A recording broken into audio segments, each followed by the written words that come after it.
We're really excited to be sharing with you the key proposals in the second exposure draft of INPAG, International Nonprofit Accounting Guidance, so that you can give us your feedback. My name is Samantha Msoke, and I'm the IFR for NPO Project Director for Humentum.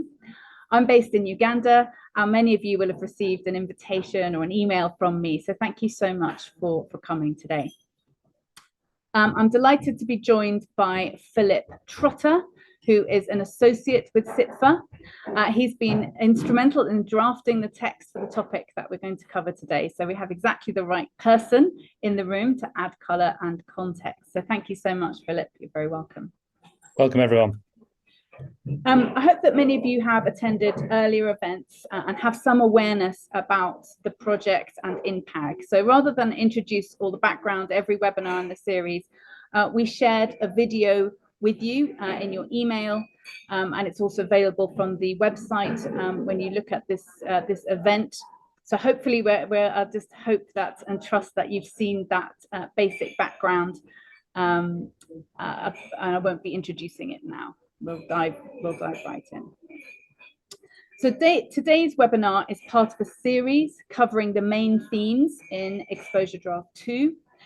You can register for future events and also view the resources from previous ones from the website. It does take us a couple of days to get it up, but you're welcome to view those resources and register for future events. We are incredibly keen to hear your thoughts and feedback. The perspective of people working in the sector, as well as donors and auditors, the accounting profession all around the world, are essential for making sure the guidance is relevant and user-friendly, credible, fit for purpose, so that it can be widely adopted. The project started back in 2019, and we have received input from experts and advisors to reach the point of having this exposure draft to share with you. But now's the time for public consultation to really get that feedback from a broader range of stakeholders.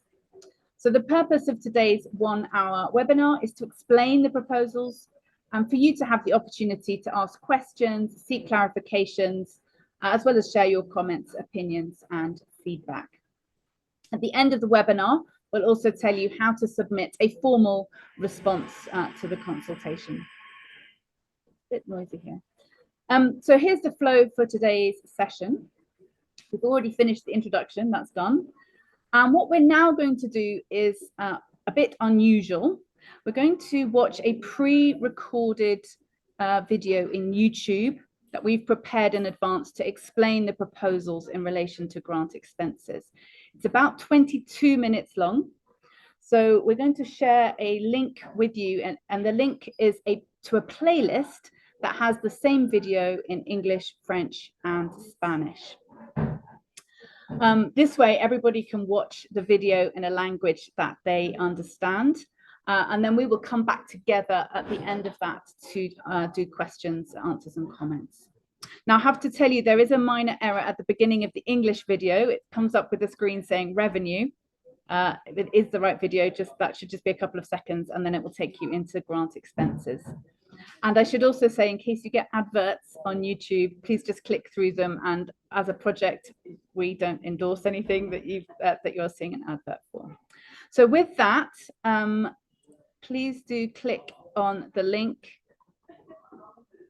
Brian, are you able to add that in the chat and in the question? There's a link to a playlist. I'm not seeing it yet. Aha, the 22-minute explainer video playlist is here in English, French, and Spanish. So please click on that, have a watch, mention in the chat if you've got any problems or issues, and otherwise we will just wait and come back. When you've finished watching it, please let us know. Do think about how the proposals apply in situations you're familiar with. Type any questions that come to mind in the chat, in the question section as we go along. See you in about 22 minutes.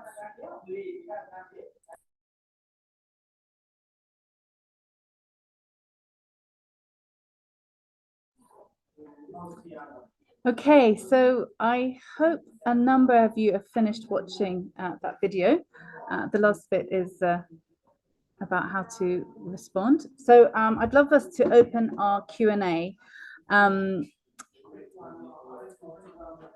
I've received some questions in advance from a form that we shared for people to submit questions in advance.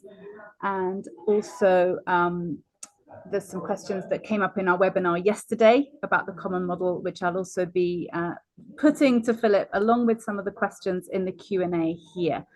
I can see one from Shane. I know that Mark has a couple, and I've seen a nice comment from Leslie. Please do put those comments in the Q&A.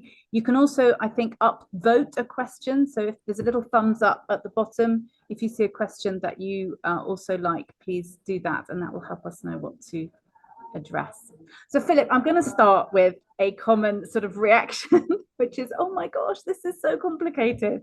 This is supposed to be for small and medium NPOs, and there's so much new terms. And can you just speak to that? Because it's a really real reaction, and I'd love to speak to that. Yep, no trouble, Sam. Hopefully I've managed to work the mute button and everyone can hear me. We do really appreciate that there's lots of new terminology here and concepts, and it might look and sound very complex on first viewing. But our belief is that at the heart of this model, which is common for grant expenses and grant revenue, is something that is, I'm not going to call it simple, but relatively simple for an accruals-based solution.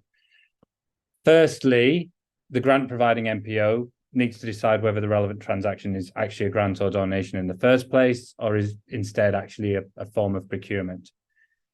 So here, as a grant providing NPO, you need to look at whether the resources you're providing are meaning that you're getting cash, an asset, a good or a service directly in return for those resources.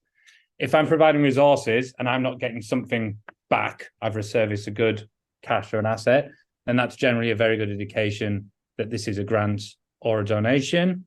Of course, as a grant provider, my objectives are being met by providing resources to somebody else, even if I'm not getting that good or service back.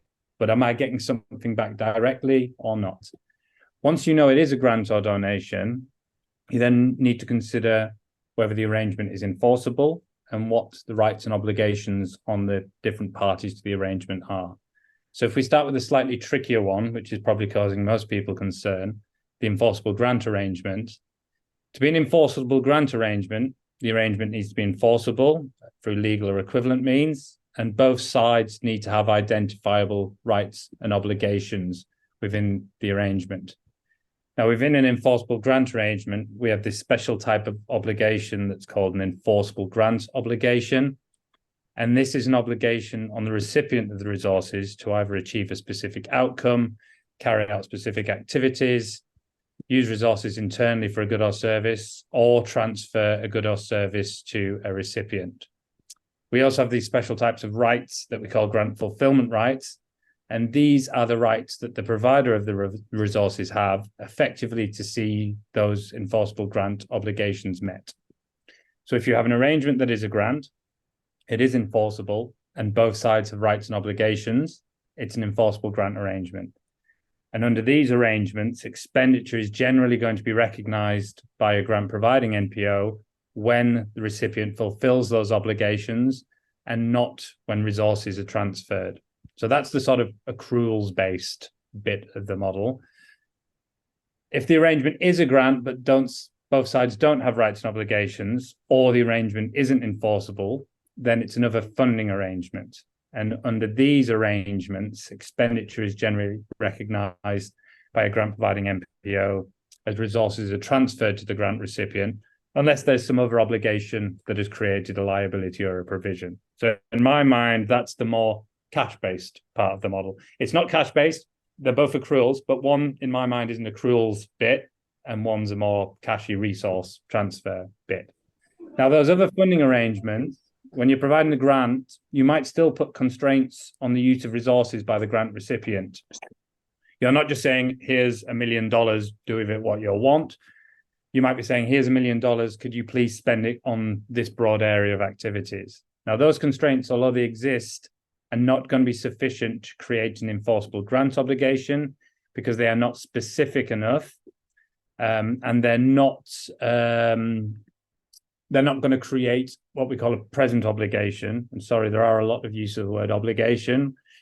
We're not going to create a present obligation at the accounting date when the resources are transferred, because that constraint is not specific enough for me to say there and then you have to do X, Y, and Z. If ultimately the grant recipient then, say, spends that money on something totally unrelated to the grant, you as a grant provider might have a right to have those resources returned. And at that point, you might recognize an asset for the return. But generally, those sort of broader constraints aren't enough to create an enforceable grant obligation. So hopefully, that sort of assuaged people's worries that this is ridiculously complex. You have something that, if it can be enforced and there are very specific rights and obligations, you go down the more accrually route. If it's not enforceable, or those rights and obligations actually aren't very specific, you're probably going to go down the more resource transfery route. Simple accounting. I think it's fair to say that we have really tried to keep it as simple as possible, but the nature of the grant agreements is complex, right? And so there's a level of complexity that's just needed to match the real agreements. But bear with it if the terms sound complicated, hopefully, and give us feedback if you have other suggestions. This is, clearly what this is about. If you do have better suggestions. Great.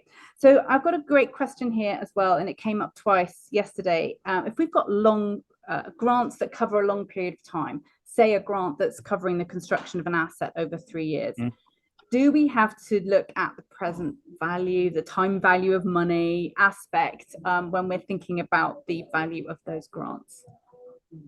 Everything we don't put it in every section of INPAG because it's red, and within section 2, the principles that cover all of INPAG, it's there and it's strong. Everything is based on materiality. If you have a long grant and working out the present value and the time value of money would make no difference to the users of the financial statements, that's not material, then materiality can be applied and you do not have to go through all that effort to do it.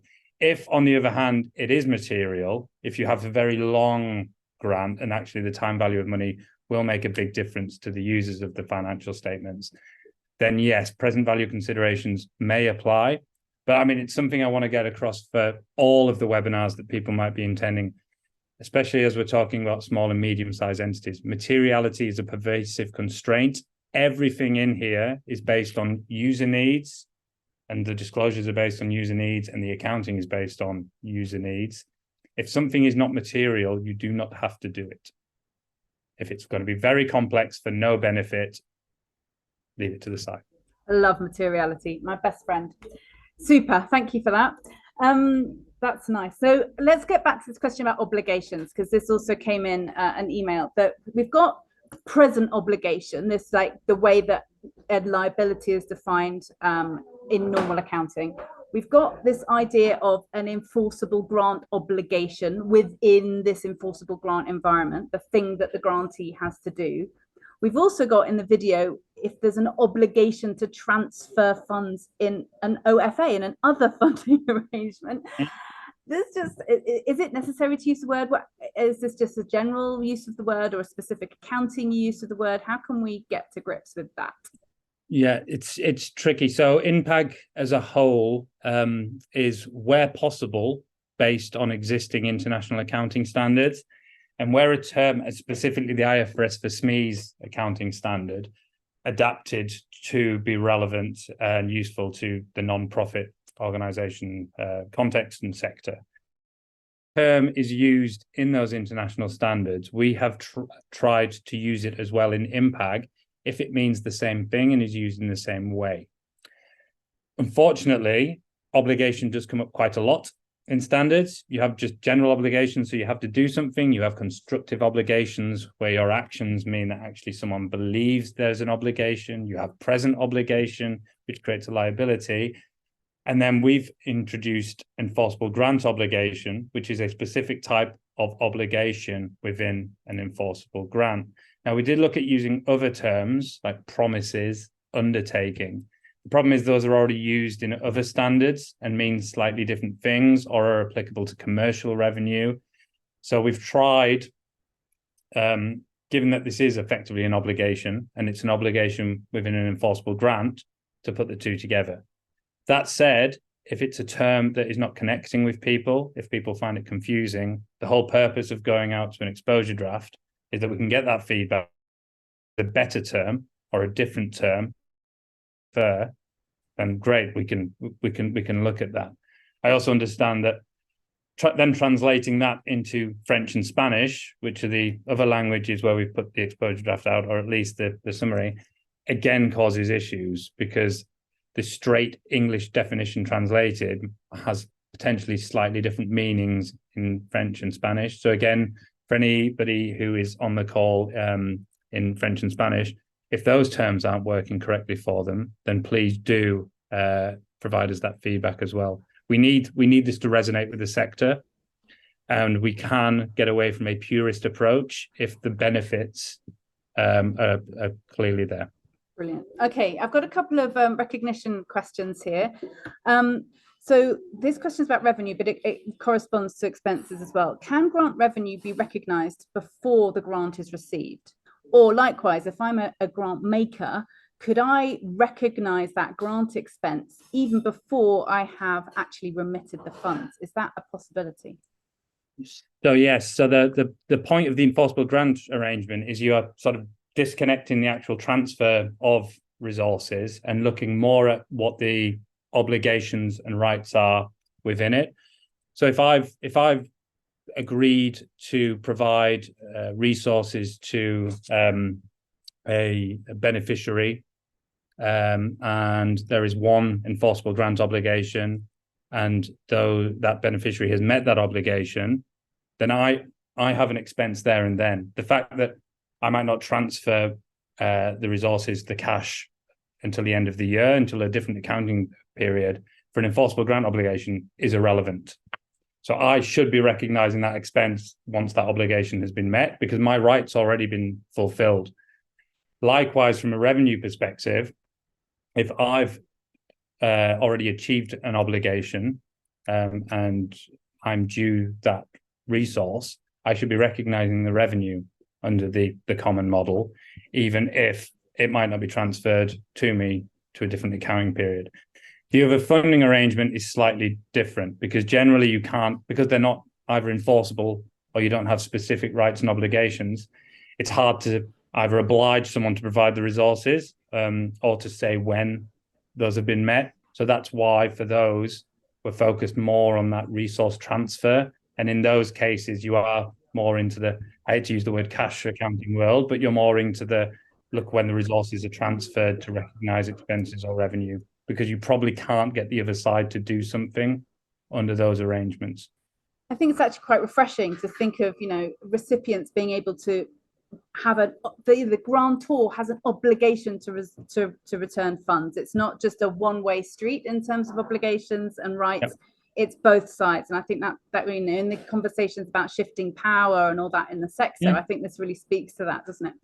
Okay, great question here. So the grant expenses under OFAs, under other funding arrangements, are recognised at the grant provider's carrying amount. So there was that section in the video says if you've got an OFA and you've got to recognise it, it's whatever the grant provider has as the carrying amount. Does that mean that the grant provider's expenses may not be the same as the revenue recorded by the grant recipient? What could they be different? So the common model, in theory, a grant provider and a grant recipient, if they're both applying INPAG in the future, in theory, your expenses and revenue should match. Although this is because if you've got an enforceable grant arrangement, you've probably got some kind of, in an ideal world, some legally enforceable arrangement where it's very clear what the recipient needs to do to be able to receive a set amount of resources. And it's also then very clear what the grant provider needs to pay. So in those situations, you should be looking at common revenue expenses. This is though principles based. and a grant provider cannot impose on another financial accountant or another finance director what they need to show in their own books. But you would expect under a common model, given that this is the transfer of resources and it's not procurement, it's a transfer of resources for sort of mutual benefit, you would expect those to be the same. Great. And I think there's a super comment here relating to that from Charles Gatshuhi. Might we need to relook at how grant agreements are currently structured so that to ensure that the grant fulfillment rights and obligations are better identified in the agreement? Because at the moment we have a lot of, pretty vague agreements. It's not entirely obvious what the obligation is, and we don't necessarily ascribe amounts to specific outputs. So could part of the solution be not in INPAG, but actually in the grant agreements themselves, to enable the application of INPAG to be simpler, more straightforward? Indeed. So this is one of those cases where our sort of rarefied techie world of debits and credits can actually really promote and drive improvements in financial management. So because of the way these enforceable grant arrangements and the accounting is structured, you need to know what the obligations and rights are. You need to know what the standalone value for each is. You need to have not hardcore monitoring, but you need to have sufficient monitoring and reporting to understand when rights and obligations are being met. And obviously, they also have to be enforceable. So getting back by both sides. So getting back to the point about shifting power between providers and recipients, if you have an enforceable grant obligation and you have very clear and distinct rights and obligations within that, if a grant provider is not fulfilling their side, then ideally you should be able to then enforce that against the grant provider. You get that power back as a grant recipient. So hopefully this could be a sort of catalyst for performance improvement, even to the extent that if people aren't taking up INPAG in their jurisdictions, but they are looking at INPAG and saying, actually, yes, if I had to apply this, I wouldn't be able to for my grants, because we don't have this documentation. We don't have the enforceability. We haven't put in that if there is an issue, this is how we'll resolve it, or this is the appeal we'll make to the regulator. So yes, excellent question. For all the 20 years I've worked in accrual accounting, I'm not the world's most excited technical accountant, but the performance improvements from it are really clear for all the organizations that take it up. And that's the hope of INPAG. Mark's put a good comment here. This is a much bigger project than INPAG. Well, yes and no. So Mark, good news is that as Humentum and working with the donor reference group and working with the donors that we do advocacy work with, it's absolutely something that we want to pick up. Work with a group of donors to draft some template grant clause to text that you could kind of do as a test, like, is it easy for me to see, is this an EGA or an OFA? Well, let's test and find some specific language that could make it clear from the agreement whether something is one or the other.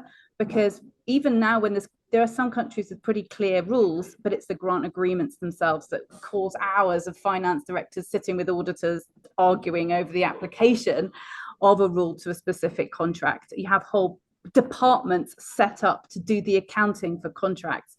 It's insane. So that is absolutely something that we are excited to get our hands involved with. There are some questions here about exchange gains and losses. We're going to cover that in a later webinar, so please do come for that one. I want to take this question here from Shane, which is really important. So this links, there's a few questions relating to principal and agent, and here we've got consortia and joint ventures. So the provisions for agency arrangements would seem to suggest that if you're a lead or a prime in a consortium and you don't control the economic activity of the other members, does that mean it doesn't go through your books? Obviously you put your bit in, but does that mean that all the other bits of it that are being done by the members of the consortium don't go through your books as the lead? Yeah, so what we've seen, and this is why we've tried to be very principles based, particularly around principal agent, is there is a lot of different structures, consortium structures, people who may think they're informal structures where there is good risk handoff, but actually there isn't. It's a very diverse environment. So in theory, as a principle, you do control the economic resources. You're obtaining the benefits that flow from them, even if you're not receiving a specific service, good or cash. Your benefits as your, say, grant fulfillment rights are being met are clear. And you've got that discretion over the amounts and timings of transactions, who the identity of grant recipients are, and sort of the overall requirements under which transactions occur.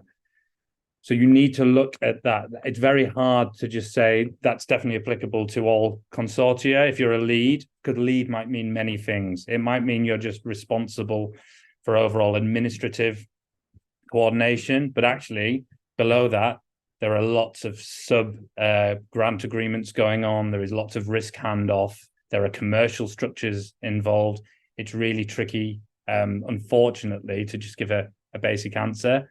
But if you are a principal, normally you have control, and you are getting the benefits. If you aren't able to control the economic resources, if you are either just passing resources through to other consortium members, and they are ultimately potentially on the hook for that ultimate top provider of resources, then it's more likely in those cases you're acting as an agent for those parts of the transactions.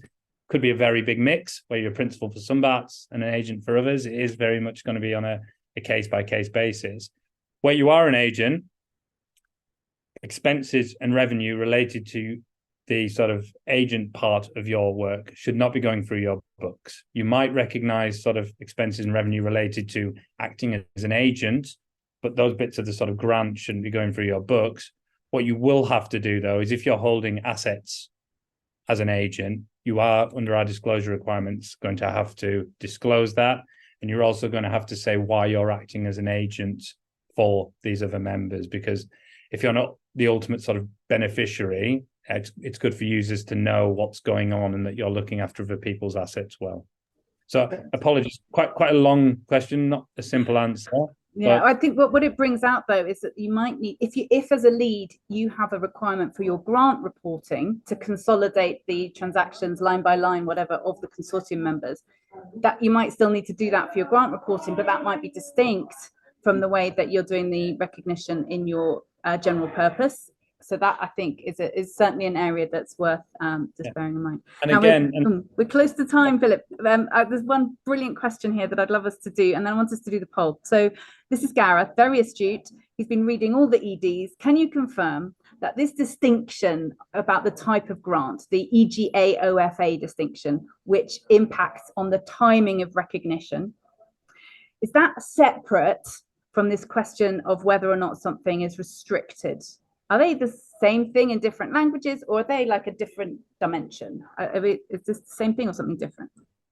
So since ED1, we have looked again at the funds with restrictions and funds without restrictions, and there is going to be, for exposure draft 3, which should be coming in spring 2024, there will be a whole new section for INPAG that deals with fund accounting as a whole. I wouldn't want to preempt what's in there, but Gareth, yes, when you say EGA is always restricted, the kind of nature of an EGA is pointing in that direction, that it would be accounted for as a fund with restrictions, particularly from the revenue, the grant recipient side, if it's an NPO, because, I mean, the nature of the obligations placed on the NPO effectively mean it is restricted for a very specific purpose, outcome, activity. But if you can hold on until the spring of 2024, hopefully all of that will tie together neatly in that new section for you. Super. And then I did want to share a comment from Leslie in Sierra Leone that came through the form, came through the chat earlier, which is not about the technicality of it. All makes perfect sense. You don't recognize the expense until the recipient has done the thing they're supposed to do. All makes perfect sense in theory.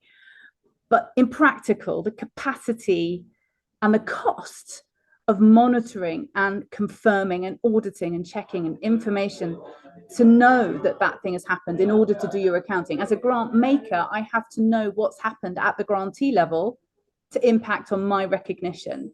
And that seems to be quite a burden. So I'm not sure we need an answer to that, but I think I just want to call that out as a comment. Yeah, No, and it's something we expect and anticipate. Again, it's going to be the nature of the arrangements you make. If you have very specific requirements of a grant recipient as a grant provider, and you are putting that in an agreement, then that is kind of pushing you down the direction of having a reasonable set of monitoring and reporting to make sure that those rights that you have are being fulfilled. What we have put in the guidance is, if you ultimately can't monitor or do not want to monitor in a way that permits you to know if you can have your rights fulfilled or not, then realistically, once that grant agreement is signed, you are going to transfer those resources. So that lack of monitoring sort of pushes you down the OFA way.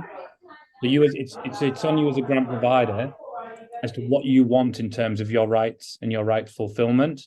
And then obviously you have to balance the risk, your relationship with the grant recipient. So again, in a way, the accounting is providing you with a solution. If you want to be light touch, if you're ultimately going to give those resources to the provider anyway, you are already moving down that other funding arrangement route, and you have to decide for yourself whether that's, from a financial management perspective, the right thing for you. I think that's really interesting. Again, in our conversations around shifting power and unrestricted grant making that's happening in the sector, we might see more of a, progressive donors might move more to OFAs. We might have some donors that tighten up, etc. So I think I put a poll up. Really interested to see about the prevalence of the grants that you're seeing. Maybe you're making them, maybe you're receiving them, maybe both ways, because we don't have a very good handle sector-wide on, our most grants EGAs, and therefore the accounting is relatively complicated. We've got all this monitoring, we've got complex grant agreements, or are more grants actually OFAs, not other types of funding agreement. So as you answer that, I'm going to finish the last couple of slides just to wrap us up in the last minute. So to share your views, please go to ifrfornpo.org, have your say. You can see the link there, and it's very clear on the website. There's a response template where you can save your details, form your opinions on the proposals. So do that by watching the videos, read the documents on the website, attend webinars like this, participate in outreach events. You can record your thoughts in that template. It's structured according to the sections in INPAG, but if you have a comment that doesn't relate to a specific section, there's a question right at the end. You don't have to answer everything, okay? There are lots of sections in there that you might not be interested in. Answer the things that you care about, that you have a strong opinions or evidence on, and then upload it by the through the website. As you probably know, we're in ED2 now, sorry. ED3, Exposure Draft 3, Philip mentioned, will be coming next year, and we're still looking to launch guidance ready for adoption in mid-2025. So let me just show you these poll results. So you can see, very interesting. So 39% say most grants are EGAs, 36% are saying some, 14% few, and 11% I'm not sure. So that's fascinating. We're going to be putting that same poll up a few times, and we'll get different answers. So with that, thank you very, very much to our presenter, Philip. Thank you to all of you, and for the really fantastic questions. They show that you've spent time grappling with this stuff and applying it, and really, really grateful for that high level engagement and questioning and suggestions and observations. So thank you so much. We look forward to seeing you hopefully next week. We've got 3 more webinars then. See you then. Thank you very much.